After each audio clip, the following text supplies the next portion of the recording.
ઓમ શાંતિ 7 March 2026 સાર છે મીઠા બાળકો, તમે આ સમયે બાપની સાથે સેવામાં મદદગાર બનો છો એટલે તમારું સ્મરણ થાય છે, પૂજન નહીં, કારણ કે શરીર અપવિત્ર છે.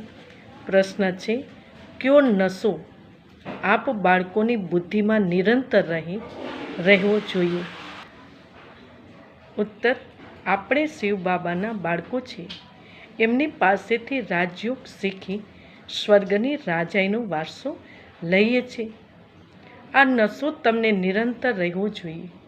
વિશ્વના માલિક બનવાનું છે તો ખૂબ ખબરદારીથી ભણવાનું અને ભણાવવાનું છે. ક્યારેય પણ બાપની નિંદા નથી કરવાની. કોઈની સાથે પણ લડવા ઝઘડવાનું નથી. તમે કોડીથી હીરા જેવા બનો છો તો સારી રીતે ધારણા કરવાની છે. ગીત છે, જો પિયા કે સાથ હૈ ઉસ પર જ્ઞાન કી બરસાત હૈ. ઓમ શાંતિ.